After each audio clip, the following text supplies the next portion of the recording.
মায়েরা কি করেন বলবো তোমার? বলে অমঙ্গল কেটে যায় আজকে সন্তানের কি করলে একটু এঁঠো করে দিল, মানে একটু বুকের মাঝে একটু থুতু দিয়ে দেয়, তাই না? মা কি করে কোড়া আঙুলটা নিয়ে তাকে কামড় দেয়, বলে যাতে আমার সন্তানের কোনো অমঙ্গল না হয়। ঠিক আছে বাবা। মা নন্দরানী আমার গোপালকে কাছে রেখে বলছি, বাবা যাচ্ছিস যা, তাতে আমি দুঃখ নেই, যাচ্ছিস যা, তবে কিন্তু সকাল সকালে ফিরে আসবে। কথা শুনুন মায়েরা, আজকের মা যশোদা আজকের গোপালকে বলছে, ওরে বাবা একটু সকাল সকালে ফিরে আসবে। মা তুমি সকাল সকাল বলছো? মা কোন সকালের কথা বলছো গো মা? কোন সকালের কথা বলছো? সময়ের সাপেক্ষে কাল হলো চারটি, কি কি? সকাল, মধ্যাহ্নকাল, বৈকাল আর সন্ধ্যাকাল, তাই তো বাবা? এই যে মানুষের জীবনে কাল কয়টি? মানুষের জীবনেও কাল হলো চারটি, কি কি? বাল্যকাল, যৌবনকাল, বৃদ্ধকাল আর অন্তিমকাল। তাই তো? তাহলে মানুষের যখন বাল্যকাল সময়ের সাপেক্ষে হয় তখন সকাল, মানুষের যখন যৌবনকাল সময়ের সাপেক্ষে হয় মধ্যাহ্নকাল, এই যে সময় মানুষের যখন বৈকাল হয় সময়ের সাপেক্ষে হয় সন্ধ্যাকাল। বৈকালটা হলো সময় সাপেক্ষে। আজকে কি হলো বাবা? বাল্যকাল, যৌবন, বৃদ্ধকাল, তাই তো বাবা? বৃদ্ধকাল। আর অন্তিমের কালটা হলো সন্ধ্যাকাল। কারণ অন্তিমের সময় তখন আমাদের দেখবেন বাবা, এই বিকাল অবস্থায় আমরা তবু সবকিছু কিছু না কিছু দেখতে পাই না বাবা, কিন্তু যখন সন্ধ্যাকাল আমাদের ঘনিয়ে আসে তখন আমরা কি কিছু দেখতে পাই না? চোখে আমাদের আছে, কিছু মনে করবেন না বাবা। অনেকের হাত থাকে, অনেকের পা থাকে, এই হাত পা চোখ সব থাকা সত্ত্বেও, কান থাকা সত্ত্বেও আজকে আমরা বসে থাকি কিন্তু কাউকে দেখতে পাই না। সবার সামনে আছে, আমার চোখ আছে কিন্তু দেখতে পাচ্ছি না, মানে অন্ধকার না বাবা। সন্ধ্যাকাল না, সন্ধ্যাকালে আমরা বাইরে কিছু দেখতে পাই, কিছু দেখতে পাই না। কান আছে কিন্তু আমরা শুনতে পাচ্ছি না। তাহলে মা বলছেন কি, এদিকে একদিকে বোঝাচ্ছেন ভাবক এক পাশে দাঁড়িয়ে, যতদিন না তোমাদের জীবনে ওই সন্ধ্যাকালটা নেমে আসছে ততকাল কিন্তু তোমরা এমন করে চুপচাপ বসে থাকবে না।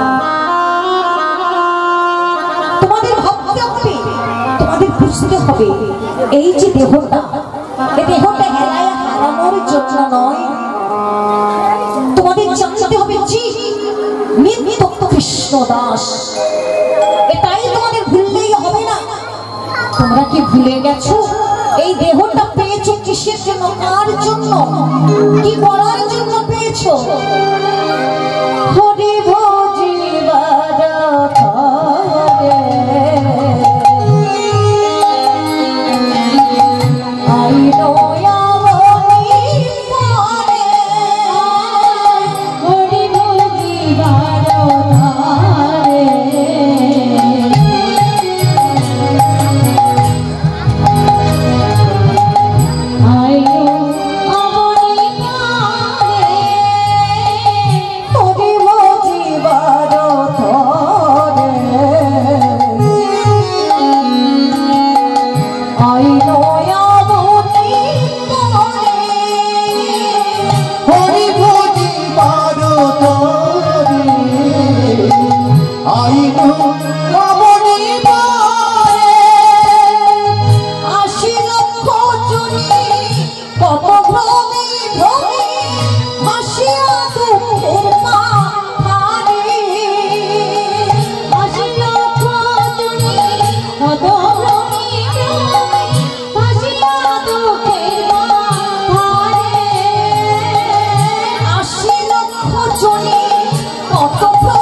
আইনু অবনে মানব জনম কিসের জন্য জনমটা তার জন্য লোভিনু এখনো সেবিব চরণ তারি মানব জনম লোভিনু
বিলাস বেশনে মেতে থাকার জন্য নয় রে মন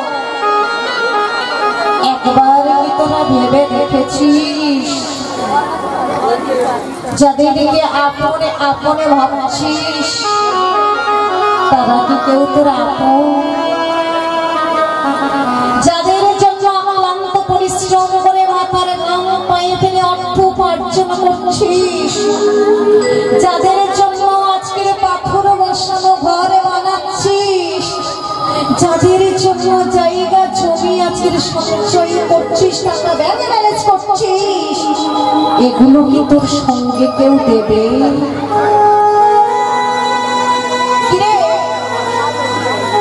নাকি এগুলো তোর সঙ্গের সাথী হবে তুই ভুলে গেছিস তুই যে কত দিয়েছিস যখন তুই বিপদে ছিলিস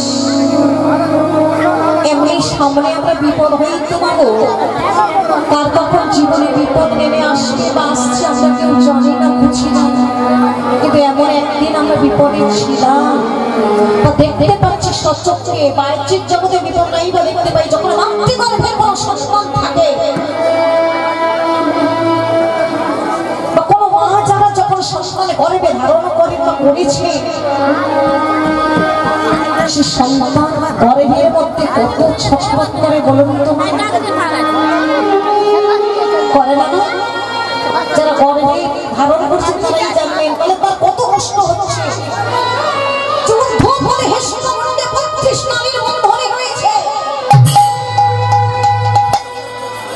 যে রয়েছে চার একদিকে ক্রিমিকিটের দংশন অপরদিকে মলমূত্র বিস্তার দুর্গন্ধ আমরা বলতে পারবো না বাবা আমরা অনুভব করছি সে যখন ছটফট করে তখন বলি আরে আমার আঘাত লাগছে কিন্তু এটাই জানতে হবে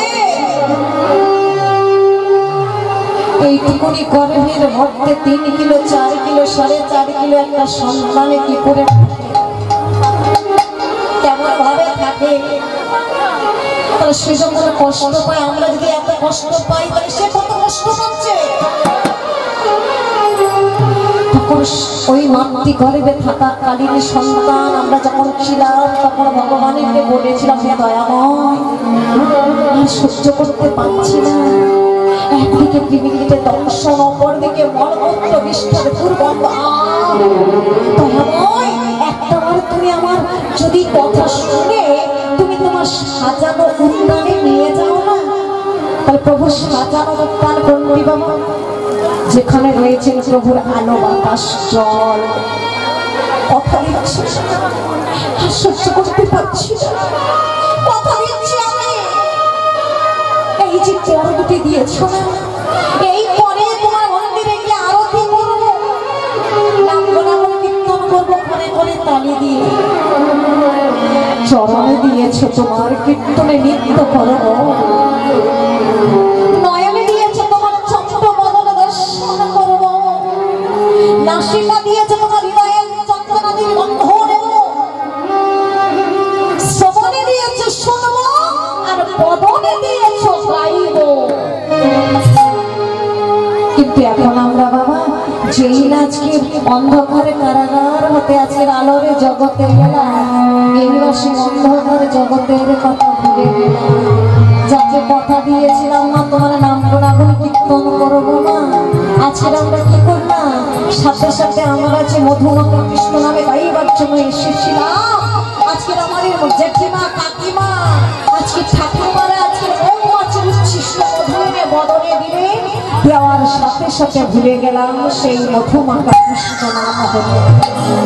যাচ্ছি না বাবা, ভুলে যাচ্ছি না, শুধু ভুলে গেছি ঠিক কথা, বলে তার জন্য তো আজকে অবতীর্ণ হয়েছে গৌরাঙ্গ মহাপ্রভু।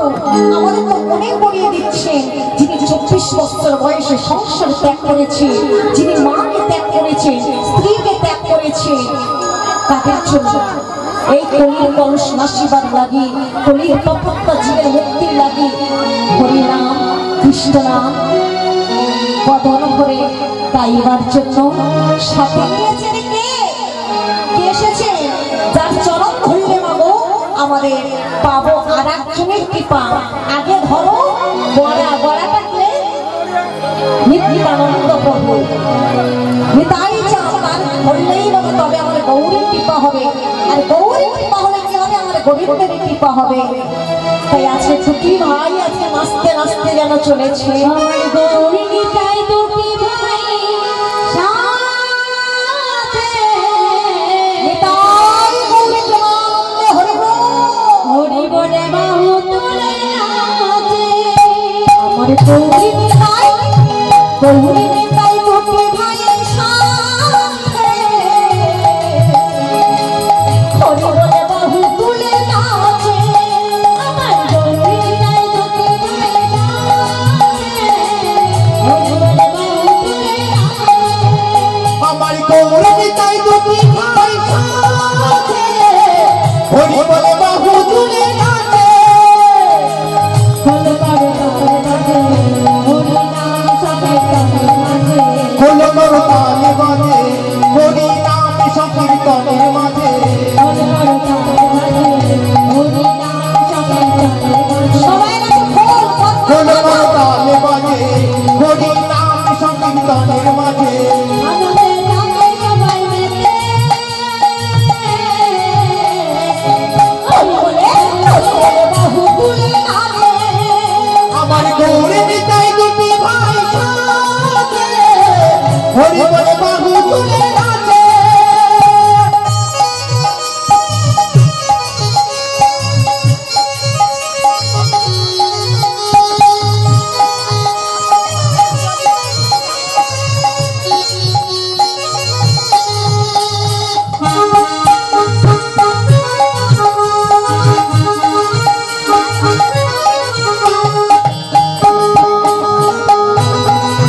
উপনীত বৃন্দাবন মাঝে, উপনীত বৃন্দাবন মাঝে, তারা উপনীত বৃন্দাবন মাঝে, উপনীত বৃন্দাবন মাঝে।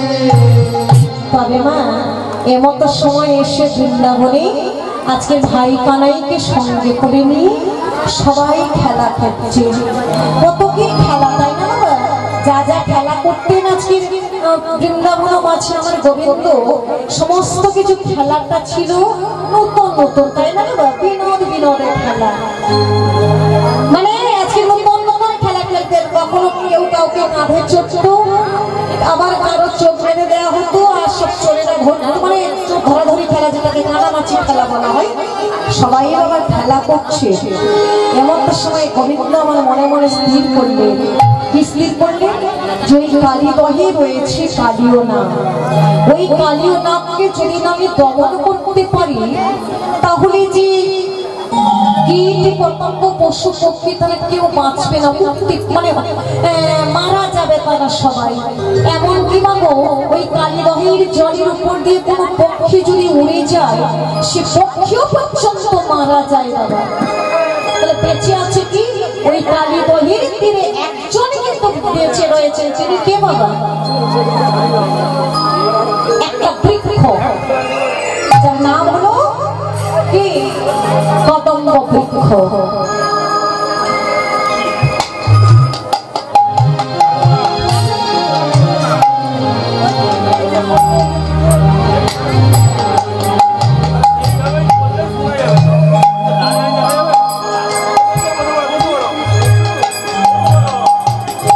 বেঁচে আছে নাকি কেবলমাত্র কদম্ব বৃক্ষ? যদি বলেন মা কেন? সবাই যদি মারা যায় বৃক্ষলতারি পশু পক্ষী, তাহলে কদম্ব বৃক্ষ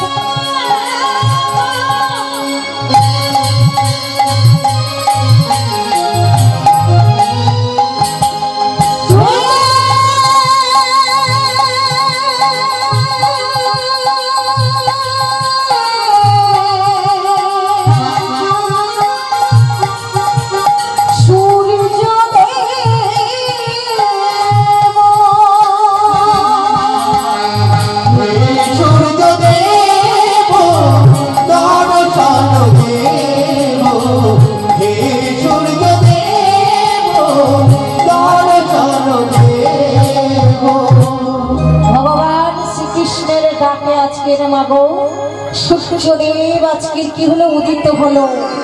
প্রভু সূর্যদেব, তুমি প্রখরে তাপে তাপিত করো ধরা। ভগবানের কথাতে বাবা সূর্যদেব আজকে প্রখর তাপে তাপিত করলেন এই ধরিত্রী। এমতো সময় মাগো সেই তাপে তাপিত হলো কে? মৎস্য রাখালো না। দেখি কত যে পিপাসা পেয়েছে, কোথায় যাই, কি করি?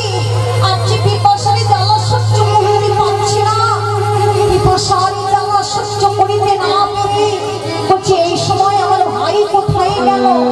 আমার ভাই যদি থাকতো সে তো বলে দিত উপায়। কোথায় গেল কানাই? কানাই কানাই বলে ডাকতে ডাকতে বাবা এমন তো সময়ে যমুনার কুলের দিকে পিপাসারে জল না পান করিতে গিয়ে চলে যাচ্ছে কোথায়? ধেনু মৎস্য রাখাল ওই কালীয় দহের সময় জল পান করিতে।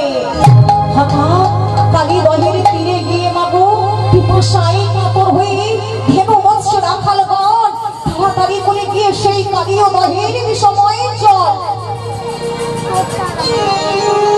পান করলো সবাই। যেই না ওই কালী দহের সময় জল পান করা শেষ,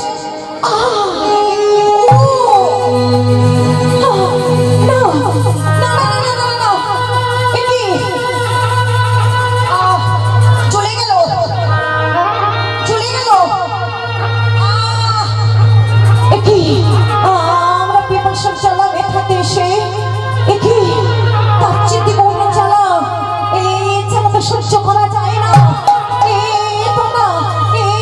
সহ্য করিতে না পেরে তোমরা মারা যাবো। কোথায় কোথায় কোথায় আমাদের ভাই?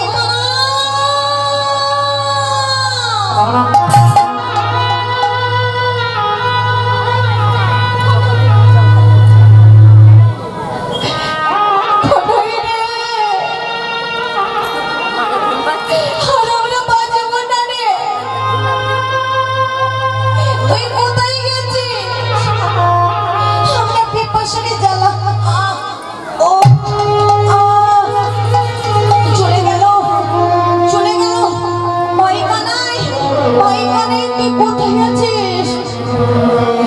আমাদের মনে হয় তোর সঙ্গে আরে দেখা আমাদের আরো হবে না রে। তোর সঙ্গে আর আমাদের দেখা হবে না। জানিস ভাই কানা, এই জন্মে তোর মতো নাই বা ভাই পেনা, যেন জনমে জনমে যেন তোর মতো ভাই পা।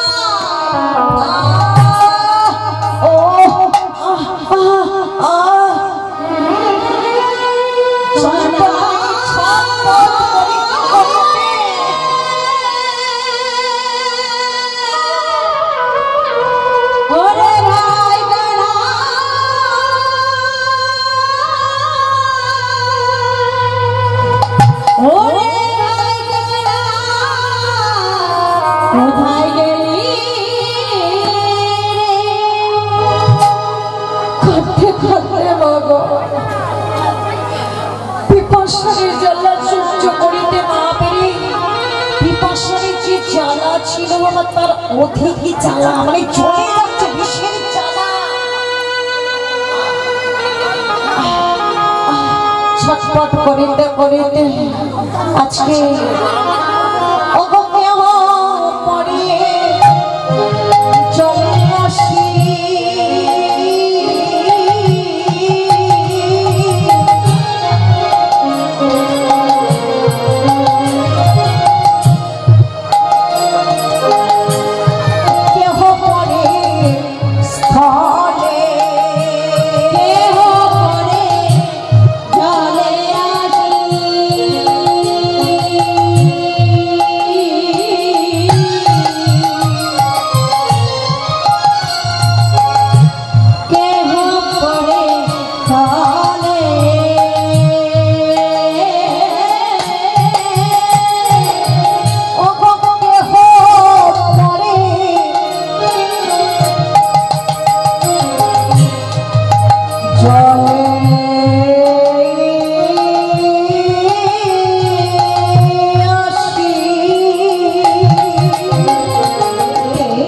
আমার বাঁচিয়ে দিয়ে আমাকে করতে হবে কি, আমার লীলাটা এইবার প্রমাণ করিতে হবে। এইবার কি করলেন ভক্তাদের ভগবান শ্রীকৃষ্ণ আমার তাদেরকে বাঁচানোর জন্য মাগো এইবার তারা যে ডেকেছে ভাই কানাই কানাই বলে মৃত্যুকালে তাদের কাছে গিয়ে বলছে, আরে মৃত্যুকালে তোরা ভাই ডেকেছিস, আমি তোদের না উদ্ধার করে কি ফিরিয়ে থাকতে পারি। দেখ কি করলেন ভগবান, বর্ষণের চোখে শ্রীকৃষ্ণ চাহিল, অমৃত বর্ষণের চোখে শ্রীকৃষ্ণ চাহিল, অমৃত বর্ষণের চোখে শ্রীকৃষ্ণ চাহিল, অমৃত বর্ষণের চোখে শ্রীকৃষ্ণ চাহিল। প্রাণ পেয়ে রাখাল গণ উঠিয়া বৈঠল, প্রাণ পেয়ে রাখাল গণ উঠিয়া বৈঠল, প্রাণ পেয়ে রাখাল গণ উঠিয়া বৈঠল, রাখাল গণ উঠিয়া বৈঠল। একে একে উঠে বসিল, একে একে উঠে বসিল, একে একে উঠে বসিল, একে একে উঠে বসিল। প্রাণ পেয়ে রাখাল গণ একে একে উঠে বসিল, প্রাণ পেয়ে রাখাল গণ একে একে উঠে বসিল, প্রাণ পেয়ে রাখাল গণ উঠিয়া বৈঠল, প্রাণ পেয়ে রাখাল গণ উঠিয়া বৈঠল। তাহলে মা যেই না অমৃত বর্ষণ করলেন ভেনু বৎস রাখালগণ সবাই আজকে প্রাণ ফিরে পেল। তাহলে বাবা আমরা তো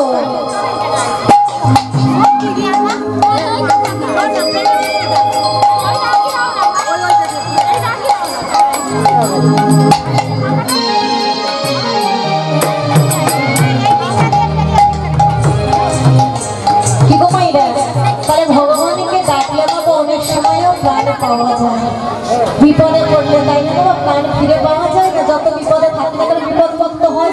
তাহলে আসলে সবাই মিলে আমরা মজা করে একবার তার নাম করি, সবাই মিলে গাইতে পারবেন।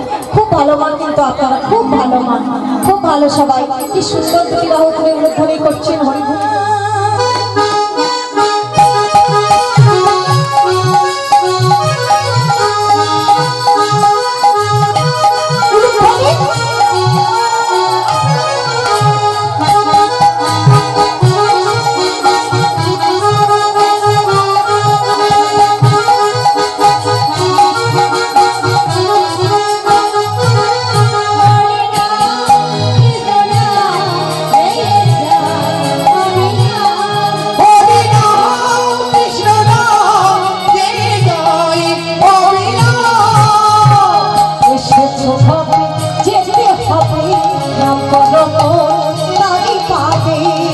হবে যেতে হবে নাম করো তারে পাবে হবে যেতে হবে নাম করো তারে পাবে হবে যেতে হবে নাম করো তারে পাবে বিদায় বহুরা বসে রমন ঘরে শহরে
খেলার মধ্যে হার জিত আছে, আমি খেলায় হেরে যেতাম বলে তোরা আমার কাঁধে চড়তিস। হ্যাঁ, তা শোন, তোরা একটু দূরে সরে যা। আজ যে জল পান করে তোরা মারা গেছিস ভাই, সব ওই জলে রয়েছে কে জানিস? ওই জলে রয়েছে কালীয় নাগ। আর ওই কালীয় নাগকে যদি আমি দমন করতে না পারি, দেখতে পাচ্ছিস এই কালীর হদির তীরে কোন বৃক্ষলতা তৃণ পশু পক্ষী কারোর আগমন নেই। ওকে যদি না আমি দমন করতে পারি, ওকে যদি না মারতে পারি, তাহলে কেউ মুক্তি পাবে না। তোরা সরে যা। যেই না বললেন তোরা সরে যা, তাড়াতাড়ি করে ধেনু বৎস রাখাল ভাই কানাইকে ঘিরে দাঁড়িয়ে বললেন, না ভাই কানাই না, আমরা ওই কালী দহের জলে তোকে নামতে দেব না, ওই কালী দহের জলে তোকে নামতে দেব না ভাই। আমরা মারা গিয়েছি, তুই আমাদেরকে বাঁচিয়েছিস, কিন্তু তোর যদি কিছু হয় ভাই, কে তোকে বাঁচাবে? আমরা পারবো না, আমরা তোকে যেতে দেব না। ধেনু বৎস রাখাল গণে তারা ঘিরে ঘিরে দাঁড়িয়েছে। গোবিন্দ বলছেন, না ওরে ভাই, সব যা যা যা যা যা যা যা যা যা যা,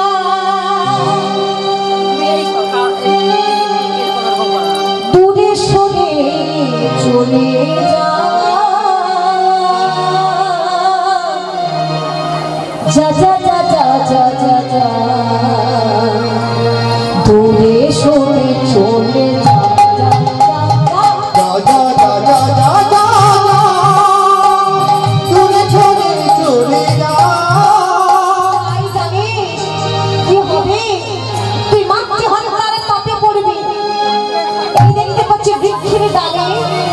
পশু দল রয়েছে, যে পক্ষীর দল রয়েছে, তাদের অবস্থা কি হবে বলতো দেখি? আরে মনা পাখি গনে তোমার অবিহনে বসিবে না কমল ডালে। মনা পাখি গনে তোমার অবিহনে বসিবে না কমল ডালে।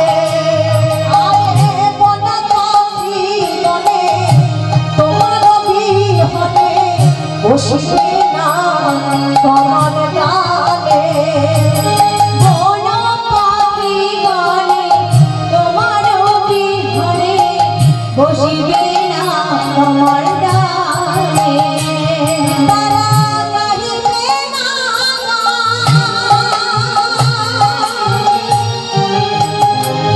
দয়া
পারে না।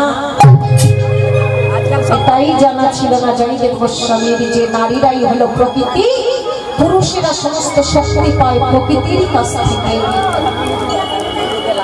লাভিনী সৃষ্টি যার মধ্যে আছে তার কাছে বাধা কিসে? তিনি লিখতে লিখতে বন্ধ করে রেখে চলে গিয়েছিলেন যে দাও আমি স্নান করে আসি, না তৈল দাও আমি স্নান করে আসি। যখনই গেলেন বাবা, এমতো সময় আপনারা সবাই জানেন মা, স্বামীকে সেবা না দিয়ে পদ্মাবতী কোনোদিন তিনি সেবা করতেন না। কিন্তু এমতো সময় ওই যে বন্ধ করে রেখে চলে গেলেন, এই পর্যন্ত হতে পারে না, শ্লোকটি অসংখ্য করে রেখে দিয়েছিলেন। এমতো সময় বসে আছেন অপেক্ষায়, স্বামী কখন স্নান করে আসবে। আমার গোবিন্দ নিজেই জয়কে বেশ ধারণ করে এসে কি করেছিলেন? হাত করেছিলেন। এসে দেখলেন আজকে কি স্বামী, স্বামী তুমি আজকে স্নান করে আসলে না, তোমার তো স্নান করা হয়নি। পদ্মা আমার শ্লোকটি মনে পড়েছে, আমার শ্লোকটি মনে পড়ে, তুমি তাদের সেবার ব্যবস্থা করো, আমি শ্লোকটি সম্পূর্ণ করে আসি। শ্লোকটি সম্পূর্ণ করে সেবা করছে ভগবান। আজকে সেবা করলেন ওই পদ্মাবতীর হাতে, শয়ন করিয়েছেন মা। প্রতিনিয়ত একটা করে চাদর নিয়ে আছে স্বামী গায়ে ঢাকা দেয়, কিন্তু আজকে সেই চাদরটা যেদিকে টানেনি সেদিকে ছোট হয়। বুঝতে পারছেন না পদ্মাবতী কেন আজকে স্বামীর গায়ে আজকের চাদরটা ছোট হচ্ছে। ভেবেছেন স্বামী যাও তুমি সেবা করে না, সবে মাত্র মাগো এক রাস বদনে দিতে যাবে, আপন স্বামী এসে চিৎকার করে বলেছিলেন কি পদ্মা পদ্মা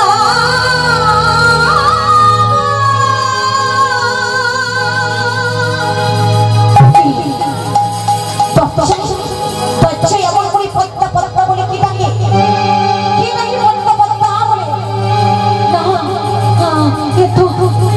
আমার স্বামীর কণ্ঠস্বর, না যেতে পারছে না বাবা, ওই বিছানায় তাকে শয়ন করিয়ে এসেছে, আর না যেতে পারছে না বাবা, দরজায় কে এসেছে, কি করি?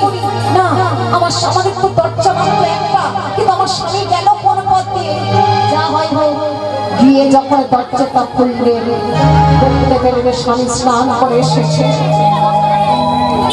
স্বামী তখন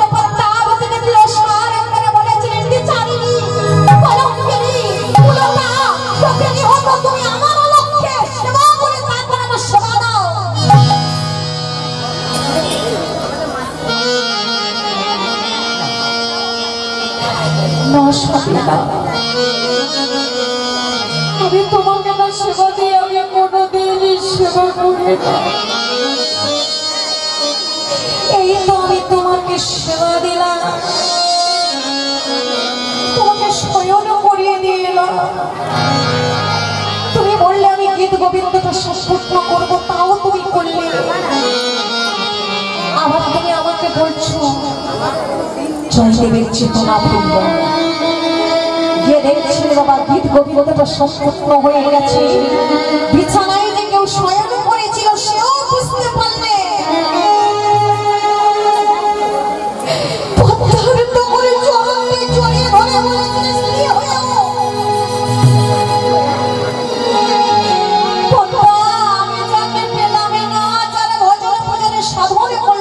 তুমি পেলে আর তুমি পেয়ে আছে হারিয়ে ফেললে, তোমার ভাগ্যে হলো আমার ভাগ্যে হলো না।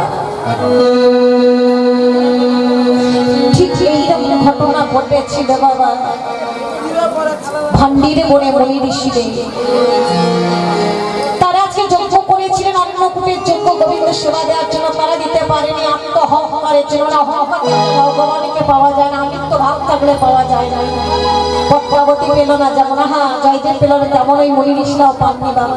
তা যাই হোক আজকের একটি শ্রবণ করিয়ে যেতাম, তা তোমাকে একটু সময়টা পেরিয়ে গেছে। যাই হোক যেহেতু তোমাকে ভক্তের মনের বাসনা পূর্ণ করা ভগবানের কর্তব্য, তাই আজকে নিশ্চিত ভগবানের ইচ্ছা জেগেছে আপনাদের কাছে সেই লীলাটা পরিবেশন হবে। তাহলে তোরা সরে যা, আমি এইবারে যাই, এই বলে বললেন কি মা রাধে রাধে।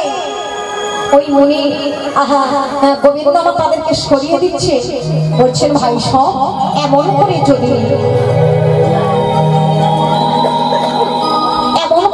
ভাই তুই চলে নামিস, তোমাকে হবে তার পাশে করতে হবে, জানিস ভাই কোনো পাখি নয়, শুধু নয় ময়ূর ময়ূরী ভ্রমরে ভ্রমরে তারা কেউ গান গাইবে না, কেউ সুরলিত গান তুলবে না, কারোর কথা না শুনে এইবার গোবিন্দ সবাইকে সরিয়ে দিয়ে বললেন কি ওরে এত বলি কৃষ্ণ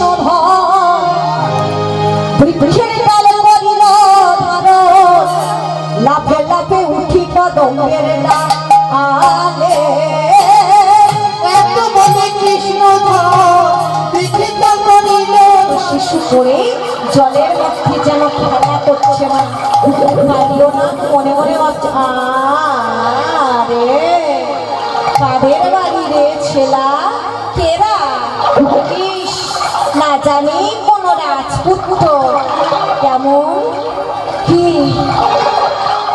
মস্তকে চূড়া করে তারুবালা গলে গজমতি, আবার দেখছি মোহন মুরলী, কি সুন্দর আমার কাছে আয় যেই নামাগো ডাকছে বিশ্বমূর্তি দাঁড়িয়ে শ্রী ভগবান আমার কালিয়ানাথকে ডাকছে আয় আয় আয়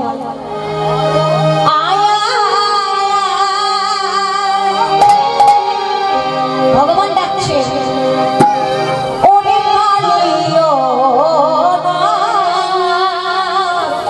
হয়ে গেল এমন সময় শ্রীরাম সুদা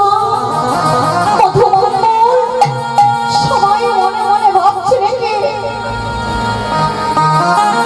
কালিও নাগে বুঝি আমাদের ভাই কানাইকে গ্রাস করেছে আমাদের ভাইকে মেরে ফেলেছে চিৎকার করে এবারে ডাক দিলেন কানা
সুদামকে বলে যা মাকে গিয়ে একবার সংবাদটা দে মাকে গিয়ে বল কিন্তু কার সাহস আছে যে মায়ের কাছে যাবে কি বাবা সাহসটা কার আছে যে মায়ের কাছে যাবে শ্রীরাম বলল যা হয় হোক আমি মায়ের কাছে যাই এই বলে মা গো শ্রীরাম আজকে কাঁদতে কাঁদতে কাঁদতে কাঁদতে আজকে চলেছে কোথায় মা অনন্ত রামের কাছে সবসময় জানেন না মাতা পিতাগণ সন্তানের যখন কোনো বিপদ হয় সন্তানের যখন কোনো অমঙ্গল হয় মা মানে তখন জানতে পারে তাই আছে এদিকে মা যশোদার অবস্থা কিন্তু দেখো এদিকে মা যশোদা আমার কিছু অমঙ্গল চিহ্ন দর্শন করছে কি অমঙ্গল চিহ্ন দর্শন করছেন গো ওগো সহনেত হিননেত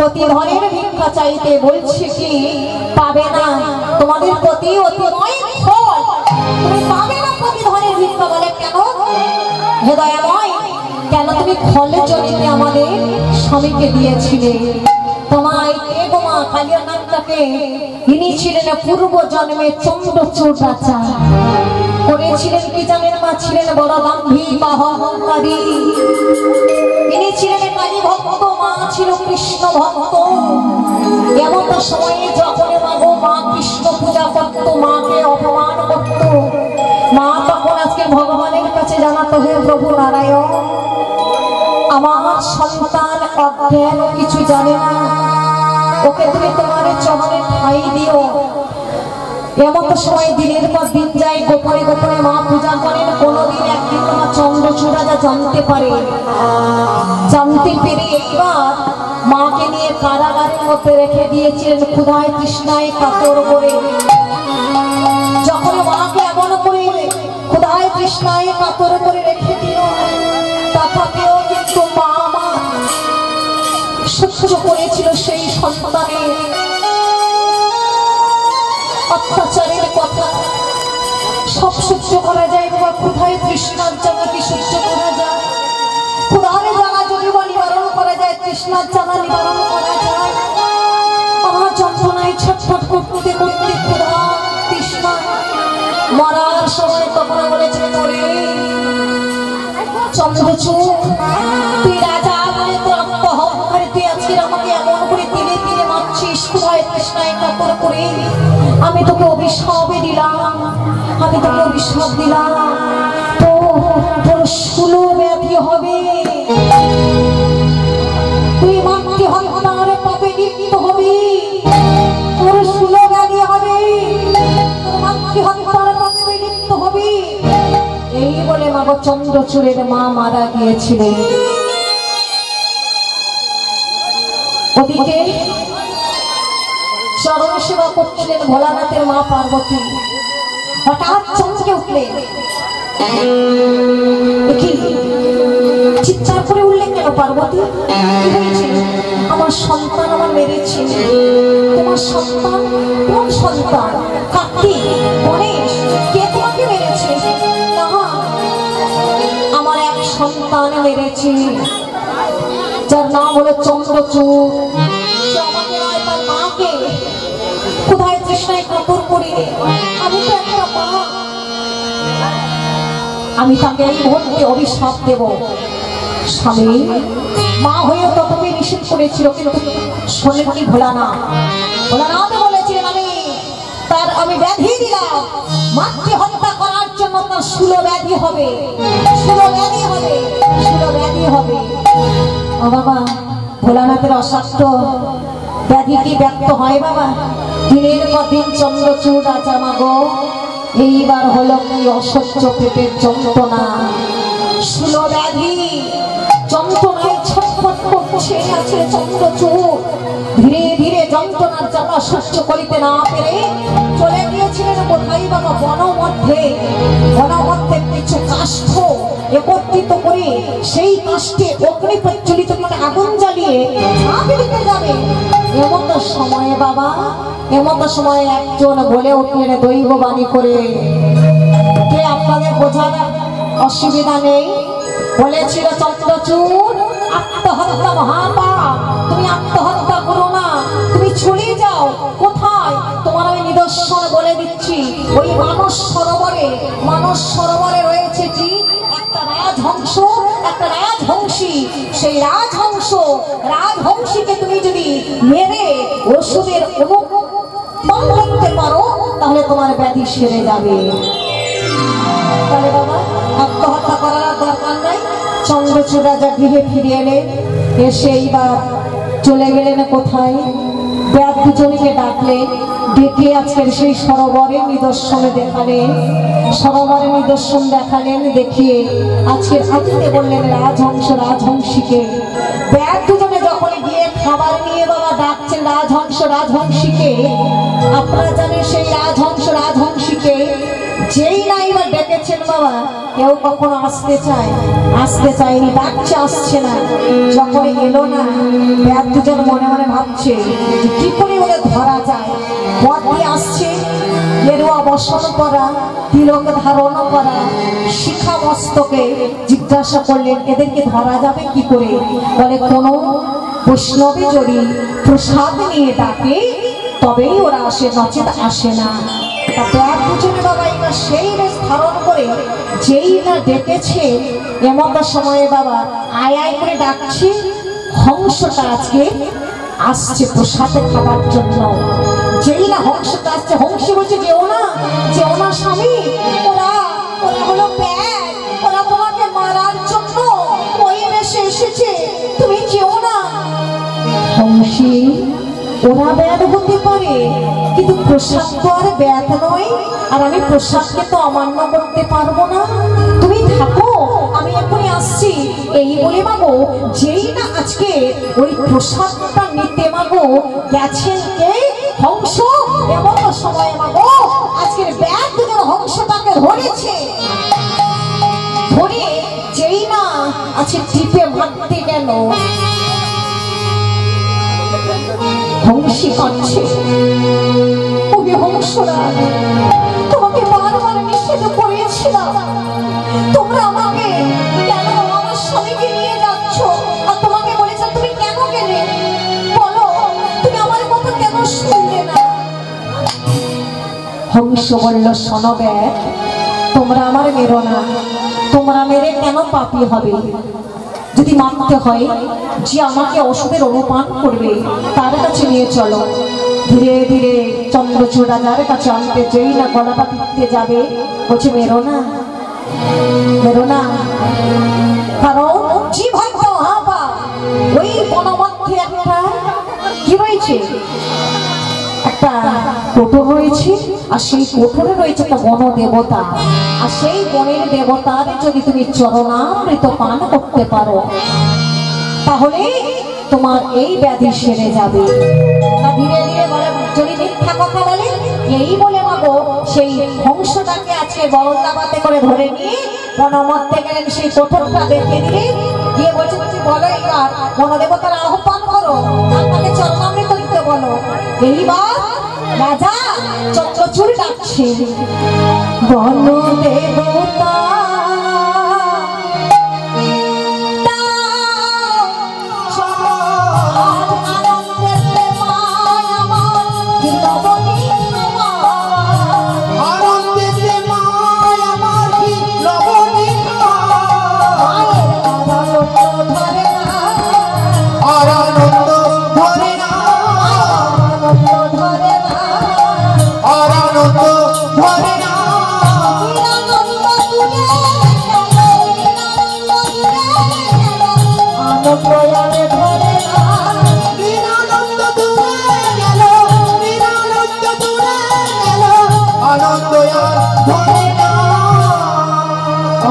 আজকের এই বর্তমানে বাসরে মাগো কি হলো গো মা, আজকে কৃষ্ণ বলরাম মায়ের কোলে এসে বসলো, আর এইখানে